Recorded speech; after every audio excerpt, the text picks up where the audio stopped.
How many in person interviews will a company conduct in order to fill an open position?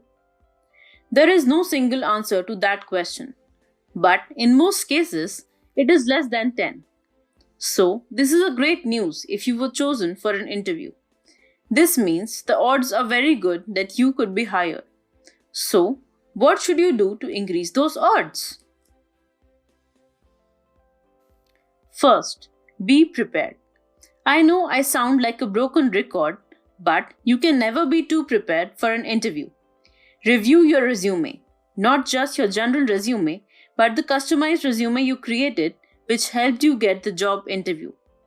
It can get confusing with several different versions of your resume floating around, so be prepared by knowing exactly what it is you have on that particular resume that the interviewer will have in their hands. Know the skill you listed that are particularly important for this specific job. Have examples ready of how you use those skills. Direct the interviewer to the sections of resume they might overlook. Explain why the skills, achievements, and volunteer work you have chosen to include is relevant. And don't shy away from particular spots on your resume. Be it gaps, short term jobs, or lack of experience with a particular skill. Put a positive spin on them. Second, be careful not to use the resume to get in the door and then contradict yourself in the interview. Practice what you are going to say and ensure what you say aligns with what is written. I once had a candidate meet with me who during the interview completely contradicted what was there in her resume. I asked her why she would give me a resume that shows one thing when she really wants a completely different type of job. She explained that after speaking to me, she realized she really did not want to do that type of work anymore. So, I advised her to go home and rethink her career, get clear with what she wanted, and then revise her resume. Third, don't waste the interviewer's time. But most importantly, don't waste yours. It takes time, lots of effort, and money spent in transportation to go on an interview. Why bother if it is not what you want? Be honest with yourself. If you cannot articulate why this is the perfect job for you, the interview will not go well. Have a solid reason for being there other than, I need money. And if you are not 100% excited about the prospect of working there, it will show in the interview. Fourth, be confident in your abilities. Don't worry about being overqualified or underqualified. If the interviewer did not think you to be a good fit, they would not have taken the time to invite you in to the interview. Studies show that women in particular have a tough time with this. But I have interviewed my fair share of men and they seem to struggle with this too.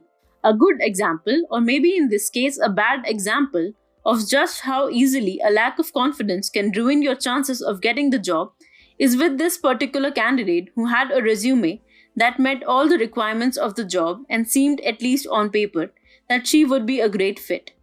I started with a phone screen in order to check a few facts on her resume, starting with the biggest requirement of the job, which was using a particular software and managing others in the process of customizing and implementing it. One of the first questions I ask is about her use of the software and her level of skill on scale of 1 to 10. She tells me she's a 6. A 6. So, while she continues talking, I stop listening. I am questioning my skills as a recruiter. I am wondering why I called this person in the first place. And I start scanning her resume again, and then I see it. She has had almost a decade of experience using, developing, and customizing the software. So, I stop her mid sentence and I ask her if it is true that she actually has this experience. I ask her about her use of the software and she proceeds to spend 5 minutes detailing all the things she has done. So I stop her and ask her why on earth she would rate herself a 6 when it sounds like she could easily rate herself a 10. And she was silent. She finally said, I have no idea. I cannot believe I did that. I could not believe it either. Lucky for this woman, I chose to dig a little deeper. But you cannot count on that happening to you. There is no point in crafting your resume to showcase your best self if you end up sabotaging yourself in the interview. In the job search process, you don't always get a second chance. So, Make sure you don't need one by being prepared every step of the way. This does not mean that you have to lie to the interview about your skills.